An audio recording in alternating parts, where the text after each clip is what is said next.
There's a moment, often fleeting, where we find ourselves adrift in time, caught between what we were and what we are. Memory flickers in and out, a silent companion, tracing the outline of our existence. Yet how do we grasp it? Can we ever truly hold on to the past, or is it just a shadow cast by the present, forever elusive?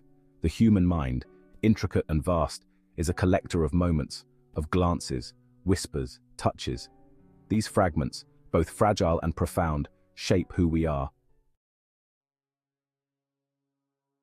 But memory is not a static thing. It bends, reshapes itself, and dances in rhythm with time. What we remember today is not what we will remember tomorrow. Each recollection is a new creation, blending truth with imagination. Time is a river which sweeps me along, but I am the river. It is a tiger which devours me, but I am the tiger. It is a fire which consumes me, but I am the fire, wrote Jorge Luis Borges.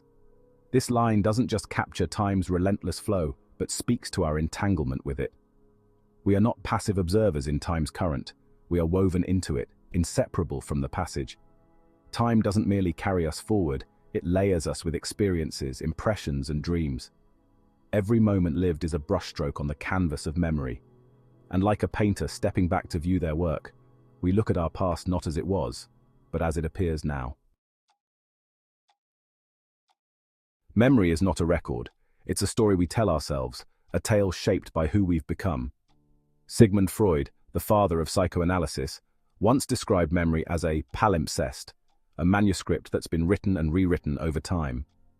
Freud believed that our mind hides memories beneath layers of consciousness, where they evolve and resurface in dreams or moments of emotional intensity. Our memories are not fixed, Freud suggested. They are alive, breathing, and they change as we change. What does it mean then to remember? Each memory is a mirror, not just a reflection of the past, but a reflection of ourselves in that past. We don't just remember events, we remember how we felt, what we believed, and how we saw the world. As we grow, so do our memories. What once was painful might now be a lesson, a scar turned into wisdom. But if memory is fluid, how can we trust it? Can we ever be sure of what was, or are we forever caught in the distortion of our recollections? This is where the mind plays its games, where dreams and reality blur. And sometimes, in the quiet of the night, we may question, did it really happen that way? Psychologically, this dance between memory and time is what keeps us grounded in our sense of self.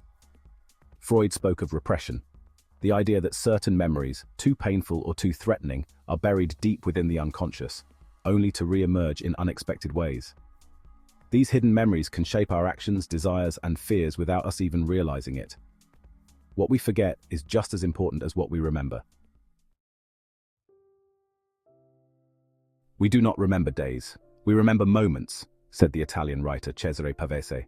This is the crux of memory's power. It is not the grand, sweeping gestures of life that stay with us. It is the small, intimate moments. A fleeting glance, the sound of rain, the feeling of a warm hand. These moments stick, not because of their importance in the grand scheme of things, but because of the emotions they evoke.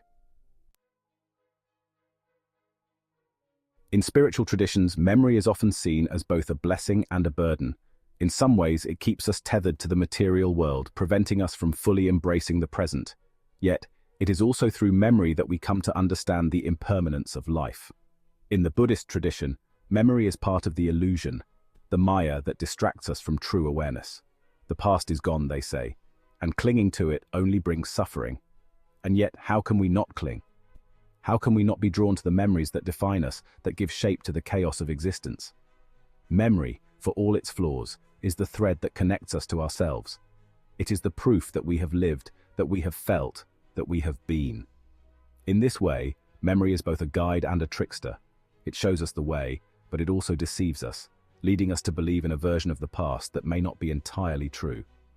The poet T.S. Eliot captured this beautifully when he wrote, "Footfalls echo in the memory, down the passage we did not take, towards the door we never opened. Our memories are full of paths we did not walk, choices we did not make, and moments that could have been. They are haunted by what was left undone, by the potential that was never realized."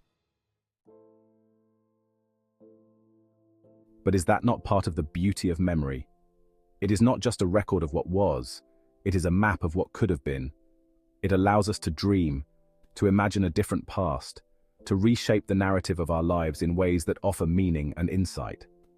And in doing so, it prepares us for the future, giving us the tools to navigate the unknown. As time moves forward, we are constantly renegotiating our relationship with the past. What once seemed important fades, while moments we overlooked become significant. It is in this constant re-evaluation that we find meaning. Memory is not a prison, it is a garden, constantly changing, growing and evolving with us. Yet there is always a sense of loss. Time passes, and we cannot go back. The philosopher Henry Bergson spoke of duration, a concept that time is not something external and measurable, but something we experience internally.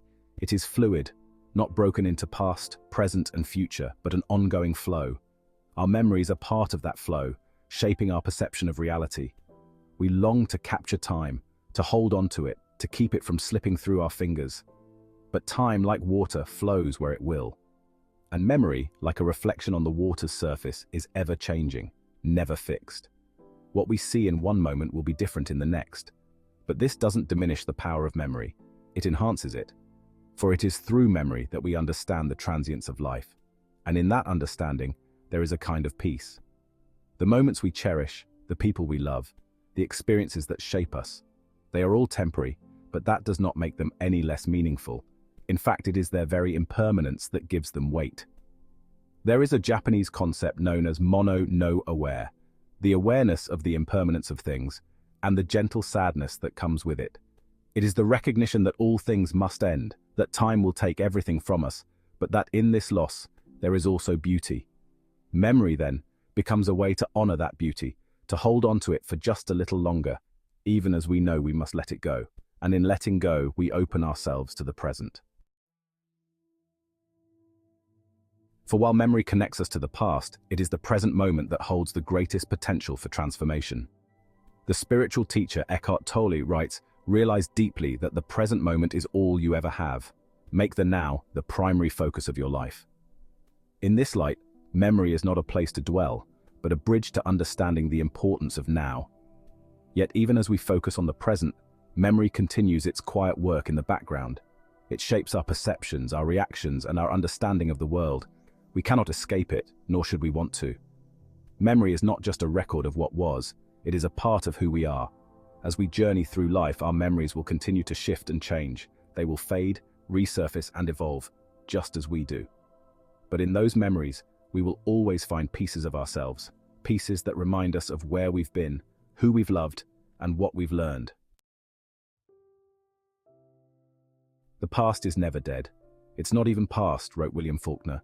Memory is not just a relic of the past. It is a living, breathing part of the present.